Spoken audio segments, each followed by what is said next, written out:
Olá pessoal, vamos aqui para mais uma aula de álgebra linear avançada. Hoje a gente vai falar sobre espaços euclidianos. Para ser mais exato, hoje a gente vai começar a trabalhar com algo muito importante para a álgebra linear, que já é um velho conhecido do primeiro curso de álgebra linear, até mesmo de geometria analítica, que é o produto interno. O antigo produto escalar, que era conhecido, e atualmente conhecido como produto interno, é a operação entre dois vetores, né, de um espaço vetorial V cartesiano V, na reta, que associa um par de vetores um número real. É comum que a gente recorde o produto interno como aquele clássico do Rn, né?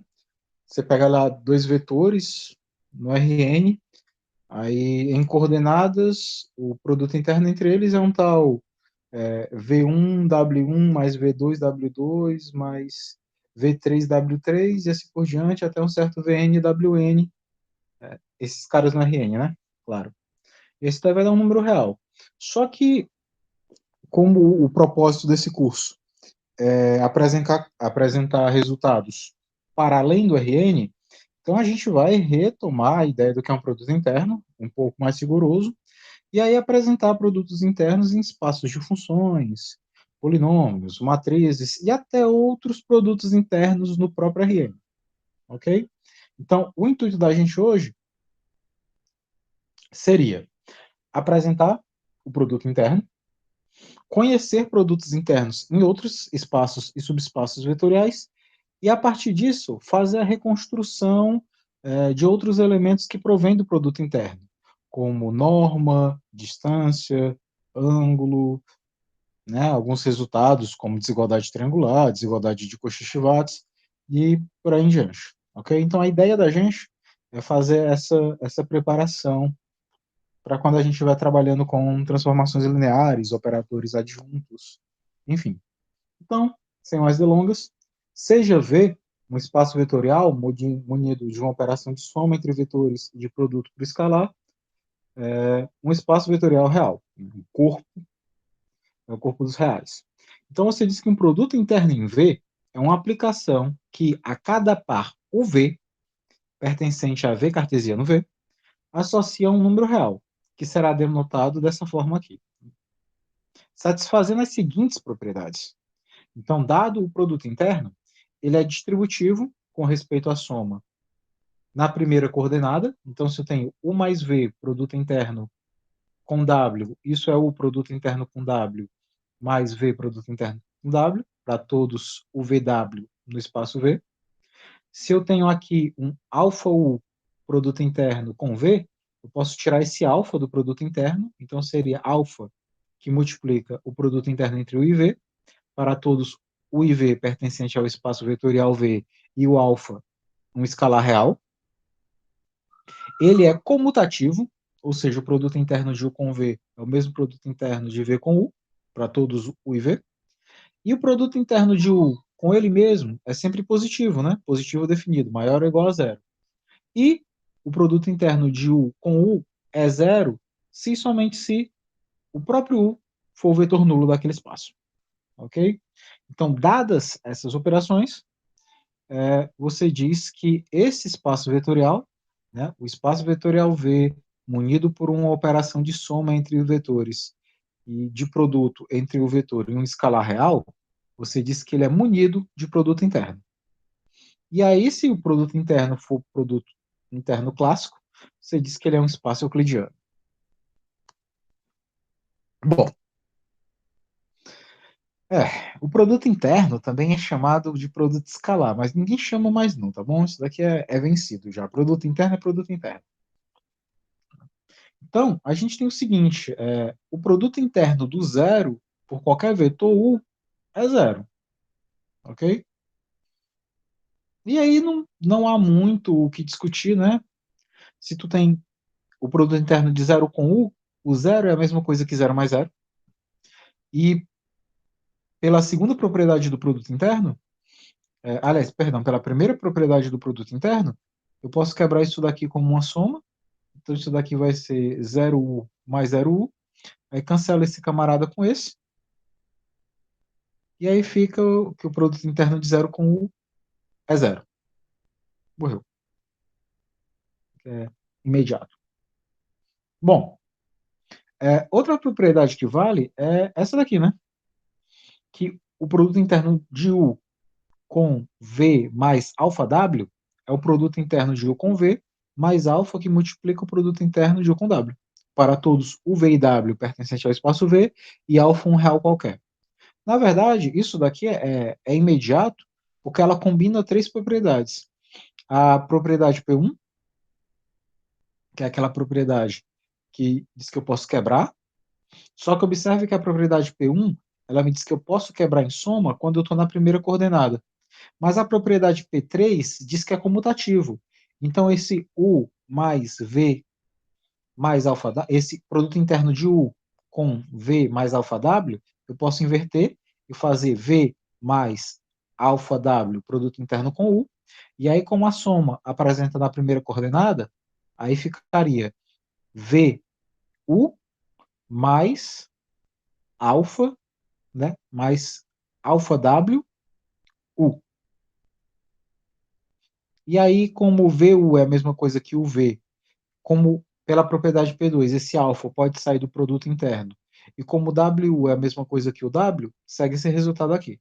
Então, isso daqui é uma combinação da P1, que permite quebrar em soma, a P2, que permite que o escalar saia do produto interno, e a P3, que permite que eu fique comutando quem vem na frente e quem vem atrás no produto interno sem modificar o valor. Ok? Dessa maneira, vemos que o produto interno ele é um funcional linear em cada entrada. Mais precisamente, para cada U pertencente a V, temos que o produto interno de um certo camarada com U e de U com um certo camarada são funcionais lineares em V. Funcionais lineares naquele sentido, né? Lembre que a ideia do funcional linear é uma aplicação que sai de um certo conjunto de vetores U, para o conjunto dos números reais, e que preserva somas. Ou seja, T de U mais V seria T de U mais T de V. Então, o produto interno de uma soma com U é a soma dos produtos internos de cada um dos elementos com U. Então, se eu fixo o U e aqui pego um certo V mais W, então V mais W, produto interno com U, seria V, produto interno com U, mais W, produto interno com U. Então, consegui quebrar isso em uma soma. E aí, se eu pego uma constante qualquer, ela também sai do produto interno e satisfaz as condições de funcional linear. Ok? É uma transformação linear, mas como o contradomínio é a reta, funcional linear. Bom, se o espaço vetorial que você está tomando aqui ele é complexo, então o produto interno, né, ele será um produto interno se somente se valerem as seguintes condições. Então, para ser um produto interno nos complexos, essa primeira propriedade tem que ser satisfeita, que é a mesma P1, ok? A constante também tem que sair do produto interno, é a mesma P2. O U tem que ser maior ou igual a zero, e o U só pode ser zero se o próprio cara for zero, ou seja, a propriedade 4 dos complexos é a mesma propriedade 4 para o real. A única novidade aqui é que, onde antes eu tinha a comutatividade direta, antes eu tinha UV igual a VU, agora eu vou ter UV igual ao conjugado de VU. Nessa barra aqui sobre o produto interno, vai representar o conjugado do número complexo. Então, a única coisa que difere o, o produto interno quando o corpo é R e o produto interno quando o corpo é C é a propriedade P3, que a comutatividade não é plenamente preservada. Né? O que, no caso, o que determina a comutatividade é o conjugado do número complexo. Okay? Então, a única coisa que muda do caso real para o caso complexo. E agora a gente vai aqui apresentar alguns exemplos de produto interno para alguns espaços vetoriais. Alguns sobre R, outros sobre C. mas, em essência, tendo que satisfazer aquelas condições. Sejam as condições para quando o corpo é os reais, sejam as condições para quando o corpo for um número complexo. Lembrando que as 4 condições são: deve quebrar soma, deve tirar escalar, deve comutar, se for real, comuta direto, se for complexo, comuta com conjugado, e tem que ser definida positiva, ou seja, o produto interno de sujeitos iguais tem que ser maior ou igual a zero, e é zero se somente se o elemento for o vetor nulo do espaço. Lembrando que o vetor nulo, quando existe, ele é único para qualquer espaço vetorial. Então, o primeiro exemplo da gente, toma o Rn, que a gente sabe que é um espaço vetorial, munido da soma clássica de vetores, coordenada a coordenada, e do produto de um vetor por um escalar. Isso aqui é um espaço vetorial, operações usuais, e agora tu vai definir o produto interno da seguinte forma. Se tu chama de x um vetor de coordenadas x1 até xn, e o y um vetor de coordenadas y1 até yn, tu vai definir o produto interno dessa forma aqui. Produto interno de x com y vai ser x1, y1, mais x2, y2, mais x3, y3, até o fator xn, yn. Ou seja, eu vou pegar as coordenadas equivalentes, né, correspondentes de vetor a vetor, faço o produto e somo. Então, pego a primeira pela primeira, a segunda pela segunda, vou tomando esses produtos 2 a 2 e somando todas as parcelas assim obtidas. Bom, agora tem que provar que isso daqui, de fato, vai me dar um produto interno. Ou seja, tem que provar que, de fato, isso vai satisfazer todas aquelas 4 condições.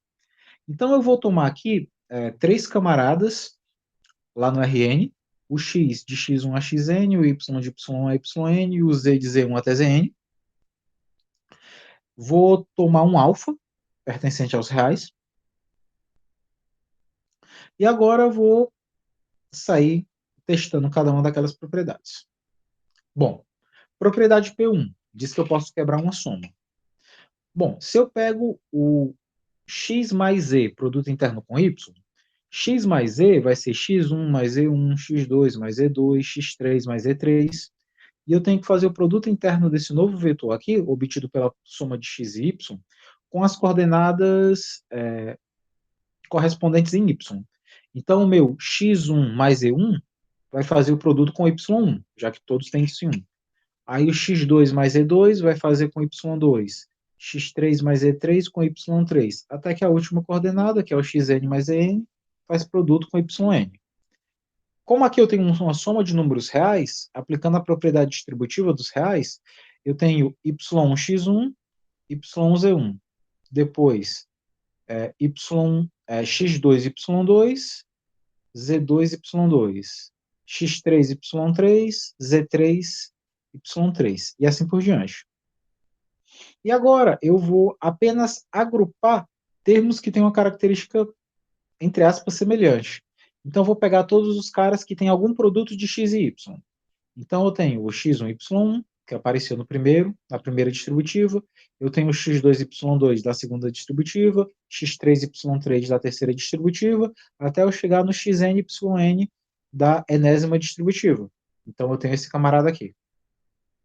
E aí, eu pego agora os termos e agrupo aqueles que têm produtos de índice de x e de y e z. Então, tem o z1, y1, z2, y2, até o zn, yn. Se eu olho para esse primeiro camarada aqui, que tem o produto coordenada a coordenada de x e y, ele é o produto interno do vetor x pelo vetor y. Se eu pego aqui esse somatório de z e y, índice a índice, isso daqui é o produto interno de z com y. Então, eu tinha x mais y, produto interno, x mais z, produto interno com y, e obtive x, produto interno com y, mais z, produto interno com y. Então, de fato, com essa estrutura, esse produto interno, ele quebra a soma. Então, a propriedade P1 está satisfeita. Propriedade P2 diz que eu posso expulsar o escalar do produto interno.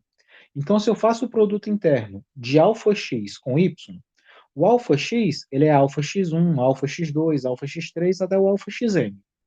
Quando eu faço o produto interno desse camarada com y, então o αx1 pega o y1, o alfa x2, o y2, o alfa x3, o y3, até que o alfa xn pega o yn, tendo então essa expressão aqui. Como isso daqui é uma soma de números reais, e em todas as parcelas eu tenho aqui o fator multiplicativo alfa, eu posso pegar o alfa, colocar em evidência, e aí eu vou ter alfa que multiplica x1, y1, x2, y2 até o xn, yn. Só que isso daqui que está dentro do parêntese é justamente o produto interno do vetor x pelo vetor y. Portanto, isso fica alfa, produto interno de x com y. Então, de fato, esse alfa que está no produto interno pode sair. Então, a propriedade P2 também é satisfeita.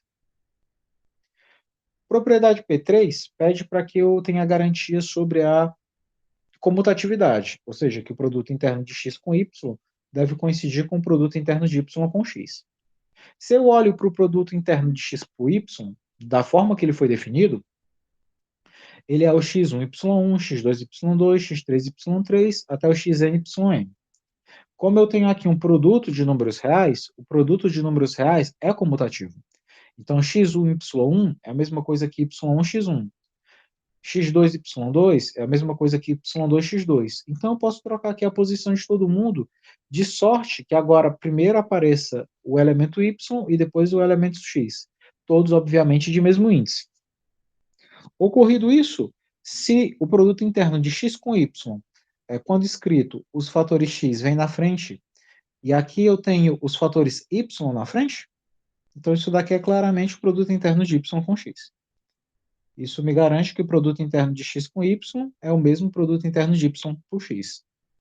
Ou seja, a propriedade comutativa também foi garantida. Por fim, isso daqui está errado, isso daqui é xx, por favor. Então, aliás, quase todos esses daqui estão errados, perdoe. Então, para a propriedade P4, eu tenho que garantir que, nesse algoritmo, o produto interno é positivo definido. Então, eu vou fazer o produto interno de x com x.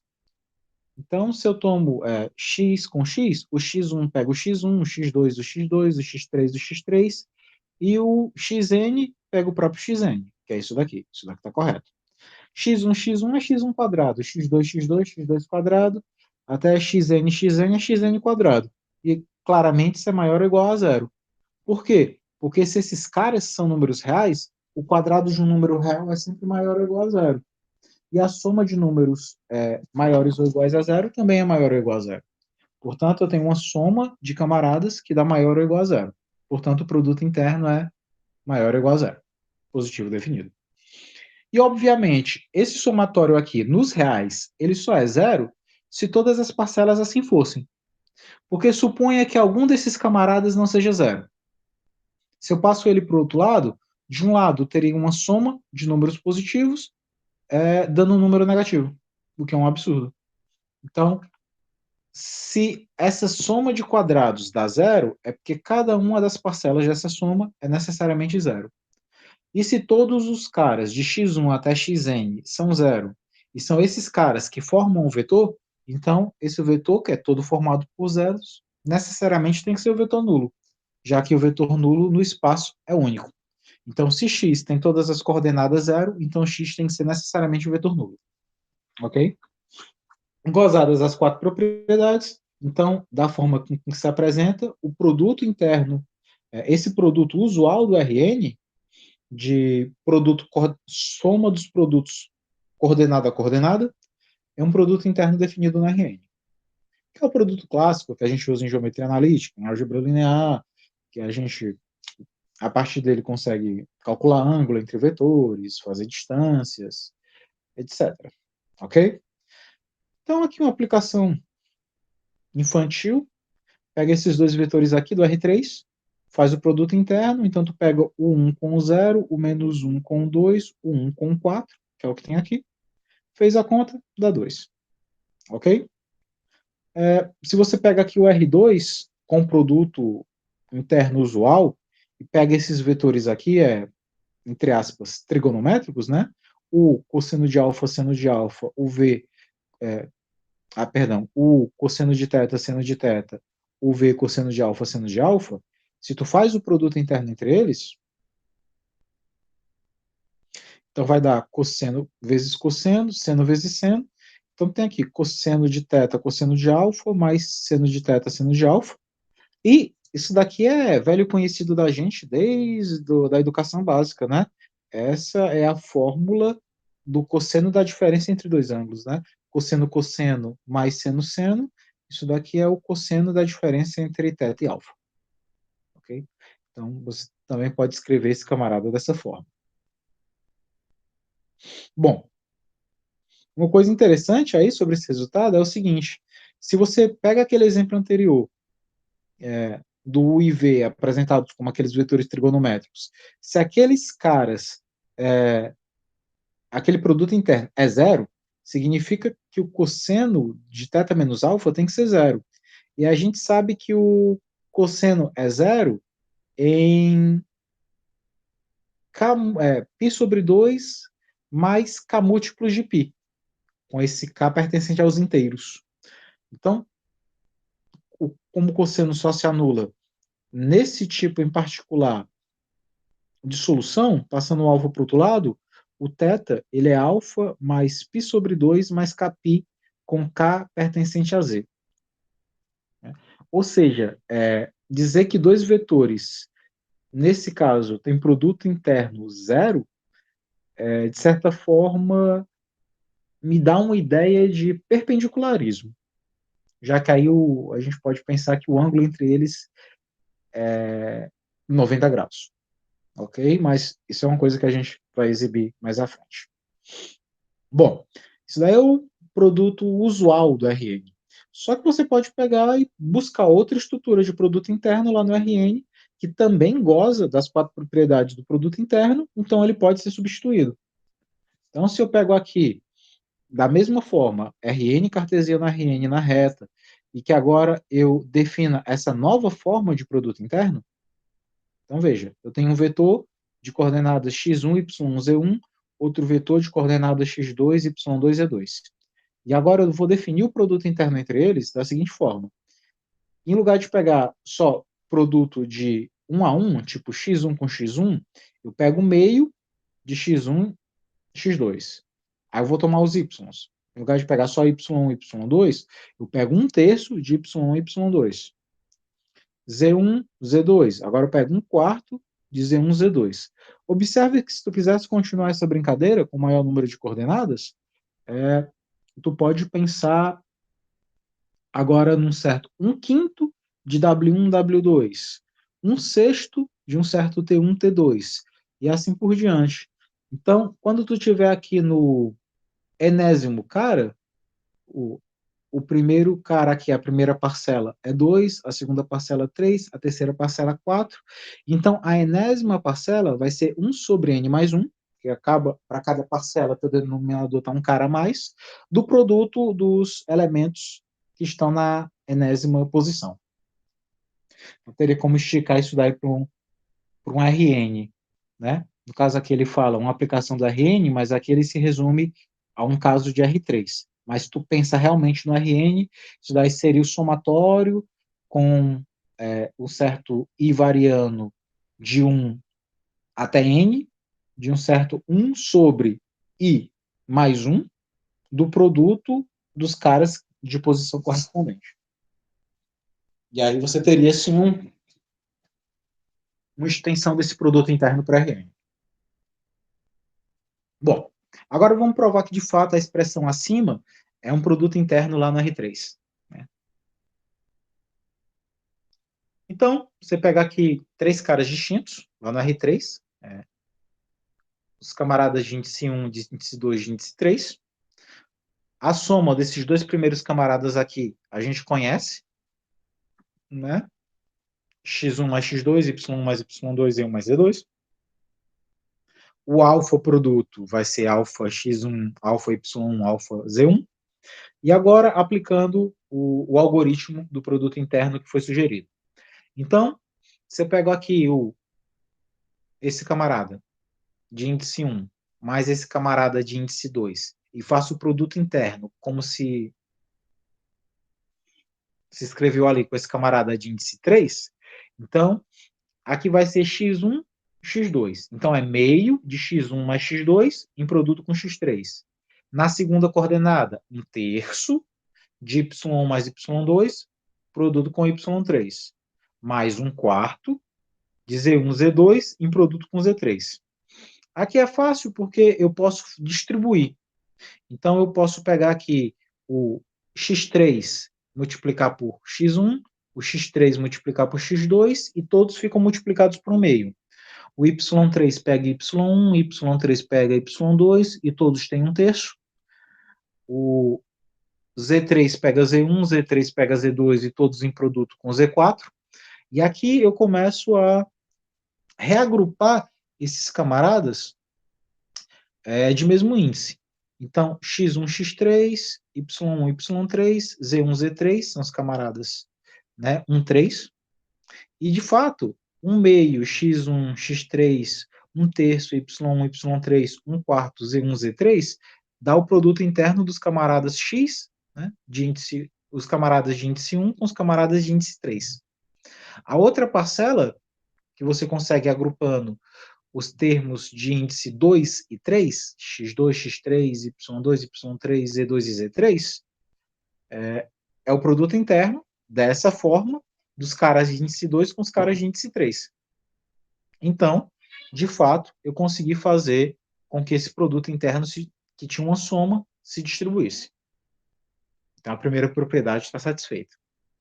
Segunda propriedade, se eu pego um alfa do x1, y1, z1 e faço o produto interno com esse cara de índice 2, aplicando aquele algoritmo, então o alfa x1 vai pegar o x2 multiplicado por 1 meio, o alfa y1 vai pegar o y2 multiplicado por 1/3, o alfa z1 vai pegar o z2 multiplicado por 1/4.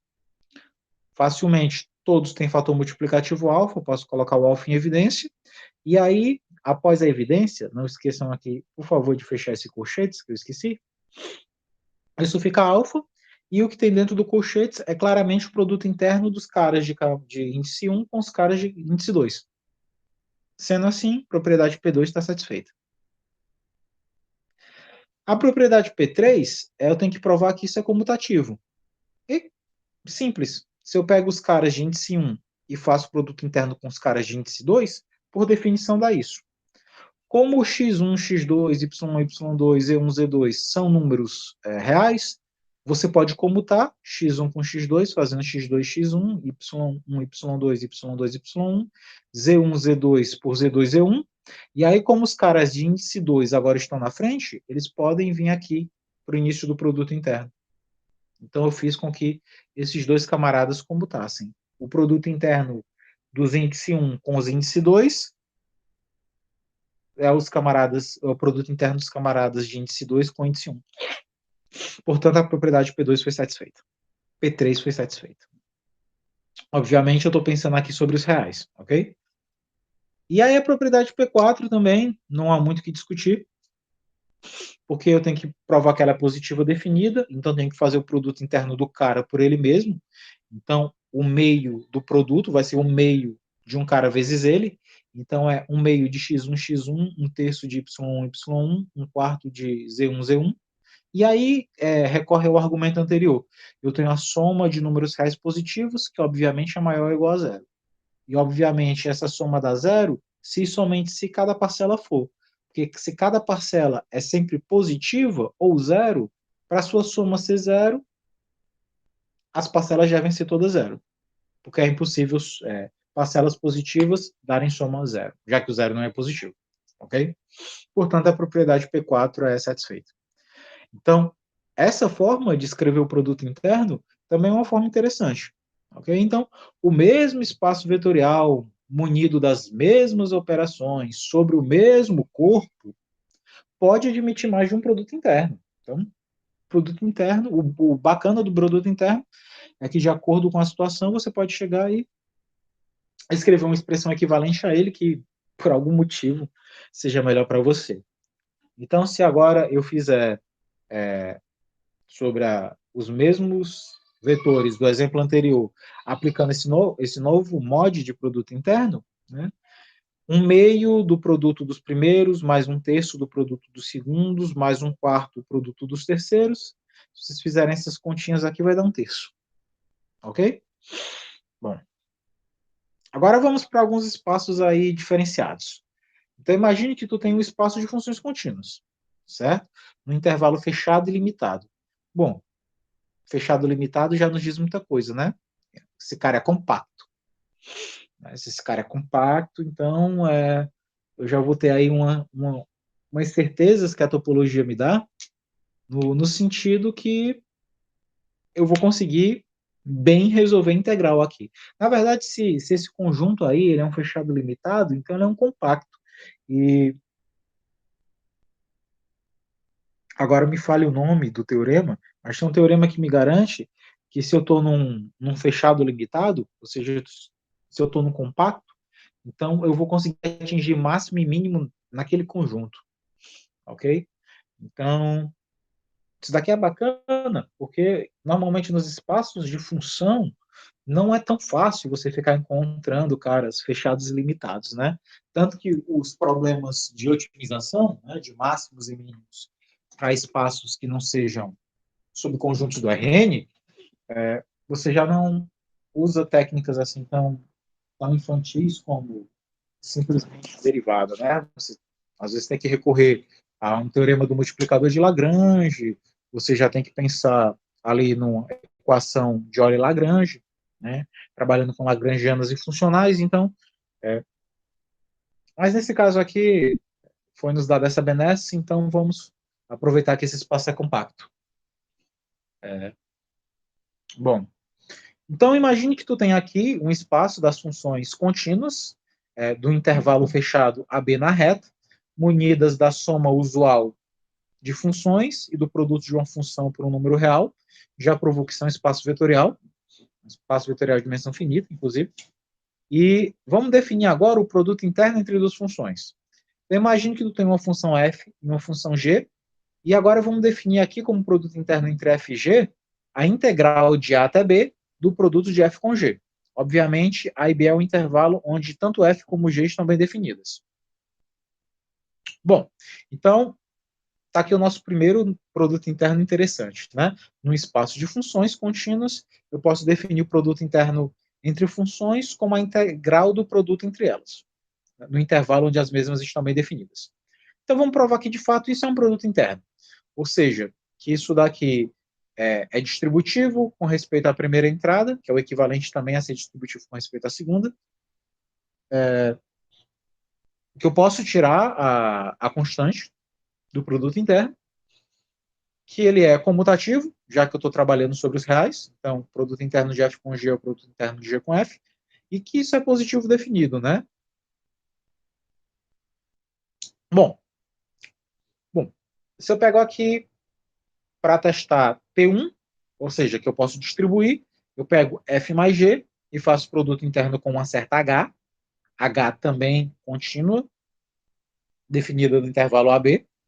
Então, F mais G, produto interno com H, vai ser a integral do produto. Então, vai ser a integral do produto de F mais G com H.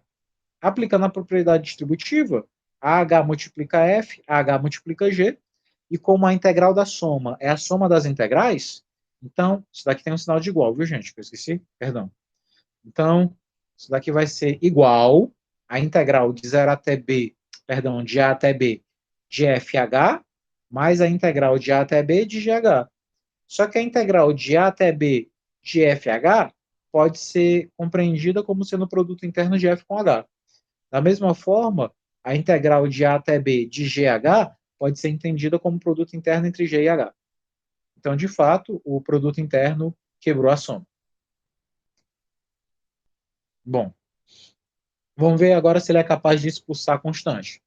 Então, se eu tenho uma alfa-F, produto interno com G, então isso daqui vai ser a integral de A até B da alfa-F, da função alfa-F, multiplicado pela G. Só que como alfa é uma constante, é um número real, ele pode sair da integral, pela propriedade das integrais. Então isso daqui é igual a alfa, integral de A até B, de FG. Só que integral de FG é o produto interno de F com G. E como a alfa saiu da integral, obviamente ela fica fora do produto interno também.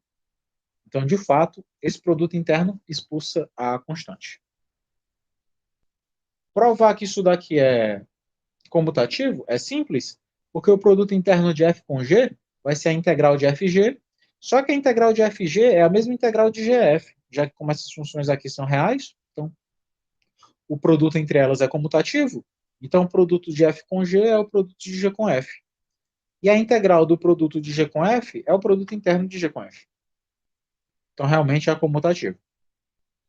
E agora, para eu provar que é positiva definida, eu vou tomar aqui o produto interno de F com F. Obviamente, isso vai ser a integral de F vezes F, que é a integral de F ao quadrado, né? FF.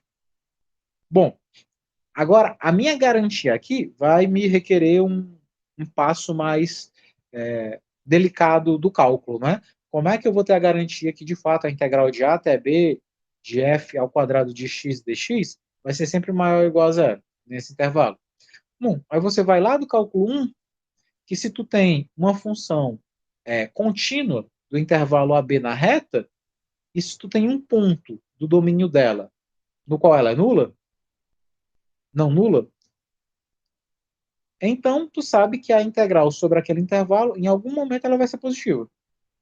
Ou seja, se tu tem uma função no intervalo no qual, em pelo menos um ponto daquele intervalo, ela não se anula, então a integral dela vai ser positiva. Ok? Até porque se ela fosse zero em todos os lugares, ela seria identicamente nula. Bom, então você sabe que o produto interno de f com f é maior ou igual a zero. E ele vai ser zero se somente se a própria função for nula.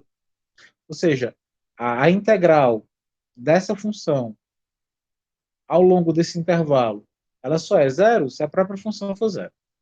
Então a propriedade P4 também está válida. Né? Ela é positiva definida. Sendo assim, de fato, esse produto interno que a gente convencionou aqui para o espaço de funções realmente está bem definido. É um produto interno, né, para funções contínuas. Então, você já tem uma forma aí de calcular produto interno entre funções. É só fazer a integral do produto entre elas. Então, por exemplo, se tu vai aqui pegar uma função f, sendo o seno de x, uma função g, cosseno de x, e aí toma aqui as funções definidas no intervalo de 0 a π sobre 2, então o produto interno entre elas vai ser a integral de 0 a 2π do produto entre elas, seno de x cosseno de x. Isso daqui, ó, é um exercício, mas é muito fácil ver, né? Se você chama de u o seno de x, então o du vai ser o cosseno de x dx. Então, quando tu faz aqui uma mudança de variável, o seno é u, o cosseno dx vai ser du, então isso daqui seria a integral de u du, que é u ao quadrado sobre 2, mas como u era seno de x, então é seno de x ao quadrado sobre 2. Aplicado de 0 a 2π, substituindo aí teorema fundamental do cálculo, dá zero. Ok? Nesse caso, o produto interno entre essas duas moças aqui deu zero. Você pode dizer que essas duas funções, nesse espaço, elas são ortogonais. Então, seno e cosseno, observados no espaço de funções e com o produto interno caracterizado pela integral do produto, faz com que eu possa afirmar que seno e cosseno são funções ortogonais. Nesse sentido. Bom, e no espaço de matrizes, como é que eu faço para definir um produto interno? Bom, para você definir um produto interno aqui no espaço das matrizes, você tem o seguinte: imagine que tu tem o conjunto de matrizes, o espaço de matrizes M por N, né? Matrizes retangulares mesmo, não necessariamente quadradas.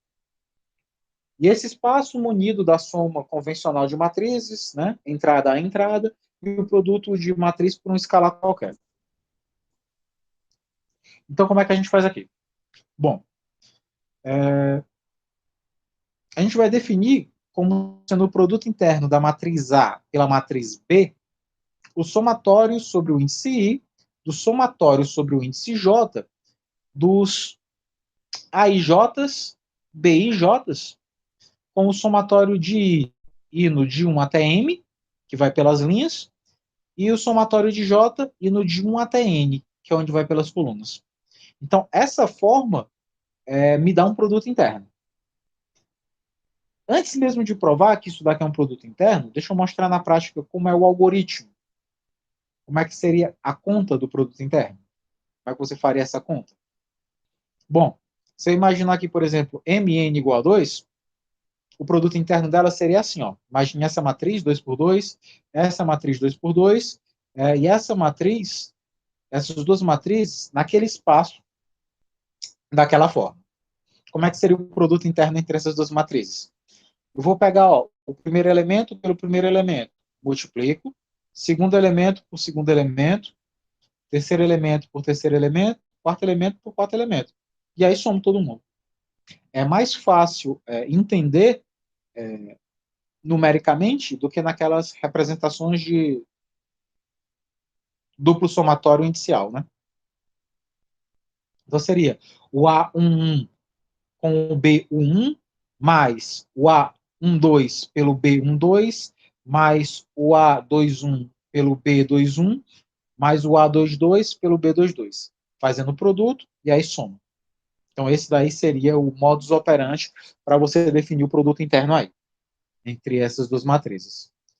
Agora, dada a definição, vamos aqui trabalhar com somatórios e provar que dessa forma com a qual ela é identificada, de fato ela vai gozar aí das 4 propriedades. Então vamos primeiro propriedade da soma. Para a propriedade da soma eu preciso de 3 matrizes, né, para ter a garantia que elas se distribuem. Então eu vou pegar aqui o A e J, a B de B e J, a C de C e J, obviamente matrizes somáveis, né, mesmas linhas e mesmas colunas.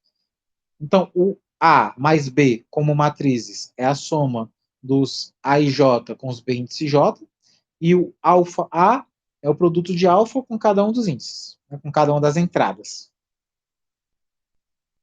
Bom, então o produto interno de A mais BC, então vai ser o produto do termo desse cara, do A mais B, pelos termos de C. Como os termos de A mais B são A e J mais B e J, então o produto interno deles com C vai ser A e J mais B e J em produto com C e J. Distribuindo C e J, e lembrando que o somatório da soma é a soma dos somatórios, lembrando dessa propriedade, o somatório da soma é a soma dos somatórios.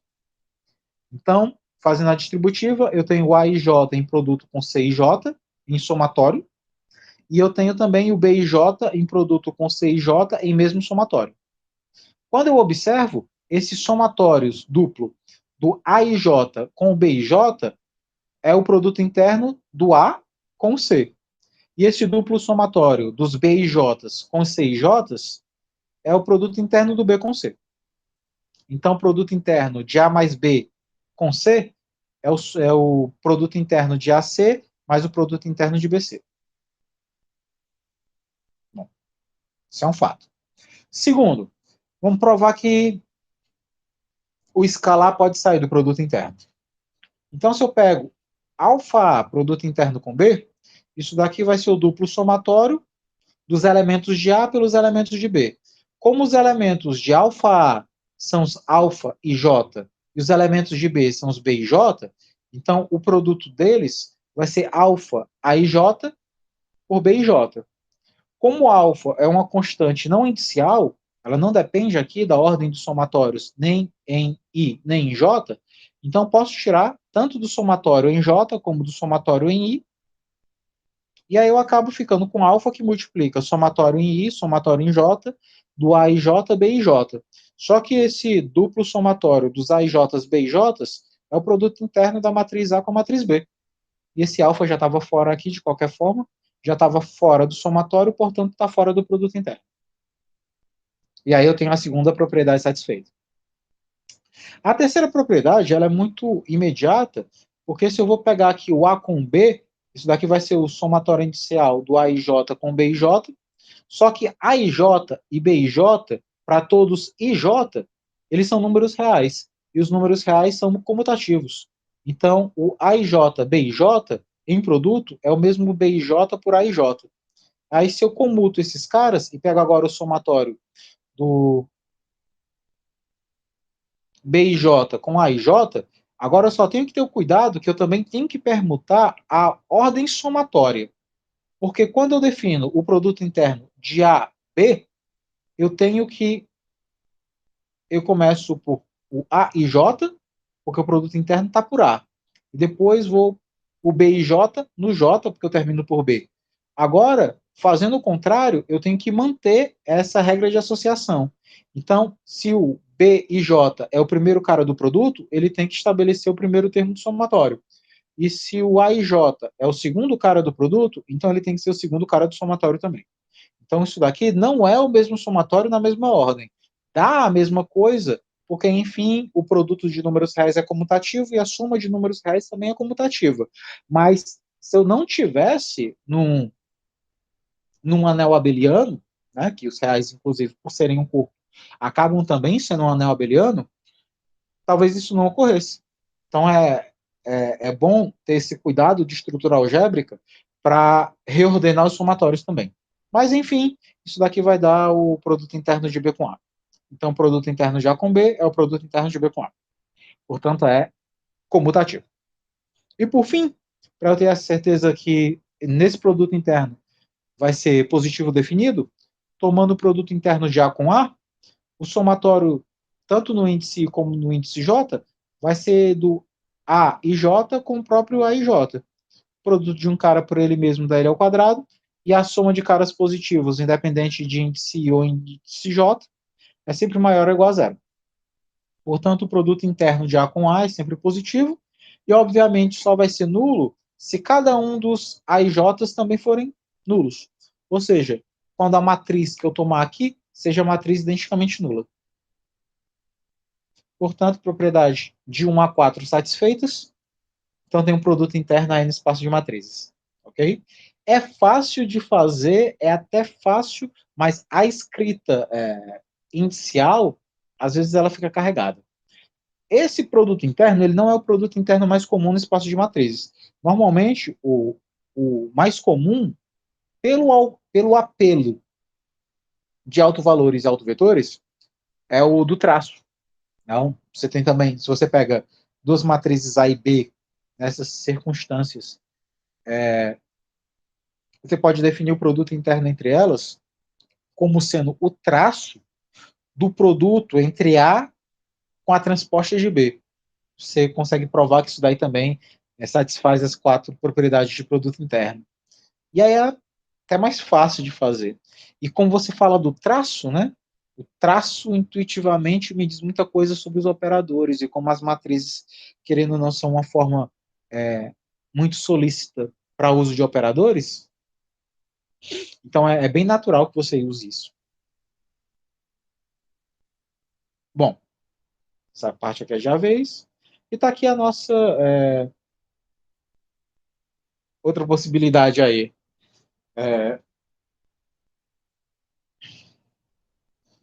Dadas as matrizes das mesmas condições, né? Espaço de matrizes M por N, o produto interno de A com B é o traço da transposta de B vezes A. Então, isso daqui também é um produto interno. Bom, então vamos lá. Vamos provar que isso daqui é verdade. Bom, o traço é a soma dos elementos da diagonal principal, né? Então, se você tem um resultado, uma certa matriz D, e ela é N por N, então o traço dela é a soma dos elementos da diagonal principal, então é D11 mais D22, D33, D44, até o DNN. Os caras ficam na diagonal principal, né? Linha e coluna estão na mesma ordem. Então vamos provar essas coisas. Bom, então, se eu pego aqui A, B e C matrizes naquelas condições, então o produto interno de A mais B por C, lembre, primeiro você transpõe a de trás e faz o produto com a da frente. Né? Então, é transposta de trás vezes a da frente. Então, como C é a de trás, então é a transposta de C multiplicado pela da frente, que é a mais C, a mais B. Como o produto de matrizes ele é distributivo com respeito à soma, então, transposta de C multiplicado por A mais B vai ser transposta de C com A mais transposta de C com B. Ok? Como o traço da soma é igual à soma dos traços, isso daqui não é trivial de provar, tá aqui nesse apêndice, mas é um exercício que vocês podem fazer. Na verdade, vocês já devem ter feito isso em Matemática Básica 2, né? Ou então no primeiro curso de Álgebra Linear. Mas quem ainda não lembra, faça essa conta, né? O traço da soma é igual à soma dos traços. Então, se eu tenho aqui o traço dessa soma, isso é a soma dos traços. Então, isso daqui é o traço de C transposto A, que por definição é o produto interno de A com C, mais o traço de C transposto com B, que pela nossa definição é o produto interno de B com C. Portanto, dessa forma, o produto interno dividiu a soma. Bacana. Agora vamos provar que o produto interno, ele também expulsa a constante. Então, se eu pego alfa A, produto interno com B, lembre que é o traço da de trás transposta pela da frente. Então, é o traço, a de trás transposta, que no caso seria a B, isso daqui não é um C, perdão, isso daqui é um B. Então, é o traço de B transposto alfa A. E aí, outra propriedade que a gente tem de matrizes é que o traço da constante vezes a matriz é a constante vezes o traço da matriz. Então, isso daqui não é difícil de provar, mas é interessante que se você não lembra como é a demonstração, tente fazer. Ok? Então, pega esse alfa aqui e tu tira. Isso é perfeitamente possível. Então, lembre da propriedade. O traço do produto pelo escalar é o produto do escalar vezes o traço. Então, posso tirar o alfa daqui. E aqui eu fiz certo. Então isso daqui vai dar o traço de B transposto A. Só que o traço de B transposto A é o próprio produto interno de A com B. Então a propriedade P2 também está valendo.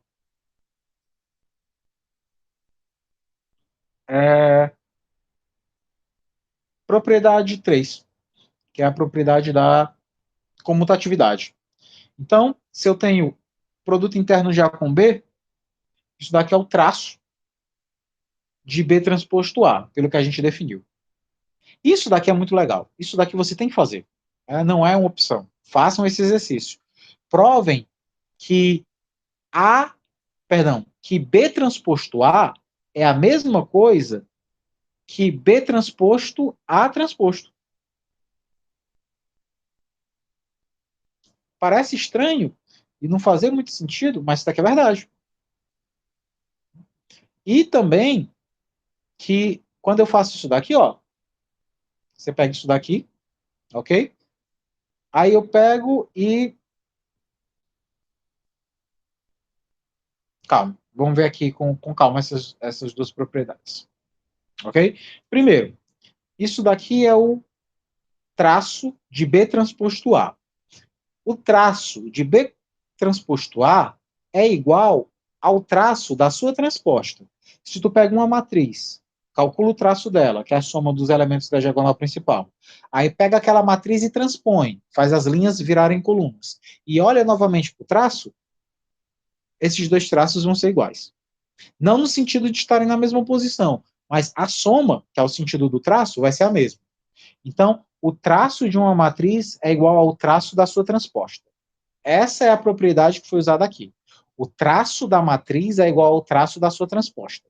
Por isso que aqui, antes, tinha só o parêntese, sem o T de transposto, e aqui tem o mesmo parêntese com os mesmos elementos, agora com o transposto fora.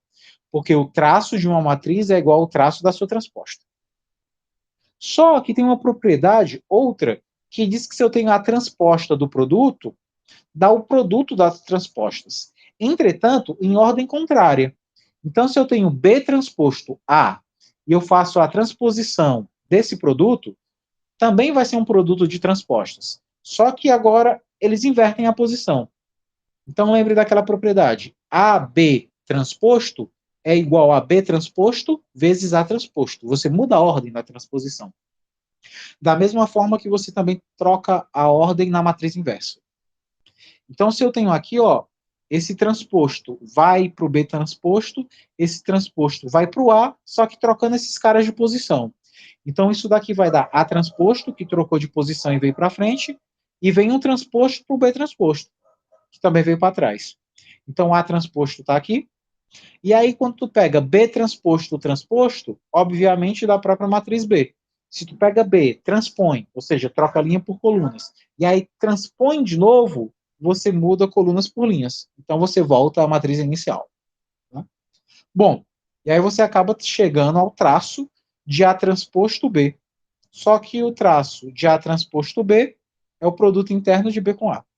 Ok? Muito legal isso daqui. Vale muito a pena abrir essas contas e escrever todos os detalhes. Ok? Vale muito a pena. É um ótimo exercício de matrizes. Bom, e a última propriedade, não há tanto o que discutir. Se tu pega o produto interno de uma matriz por ela, vai ser o traço da transposta dela vezes ela. E, claramente, isso daqui vai ser maior ou igual a zero. Isso daqui é outro resultado que você, a princípio, tem que provar. Mas se tu pega a matriz e depois pega a transposta, tu vai ter produtos, tipo, o teu A1, quando tu transpõe, ele continua A1. Aí tu vai ter A1 vezes A1, que vai dar A1 ao quadrado. E assim tu vai acabar tendo um produto de sorte que todos esses caras vão ser maiores ou iguais a zero. E a soma de caras maiores ou iguais a zero dá maior ou igual a zero. E, obviamente, só é possível dar zero se cada um dos elementos envolvidos também for zero. Ou seja, se todos os elementos que formam a matriz A forem zero e, portanto, a matriz A for a matriz identicamente nula. Ok? Então, esse modo de calcular o produto interno em um espaço de matrizes, ele é muito formoso, né? Ele é muito sofisticado. Ele vale muito a pena ser bem trabalhado. Ok?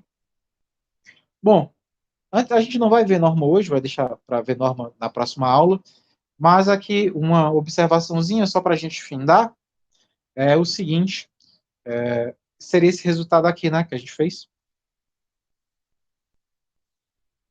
E aí você poderia ter definido uma nova forma de produto interno, também por traço, que é esse daqui. A gente idealizou o produto interno de A com B como sendo o traço de B transposto A.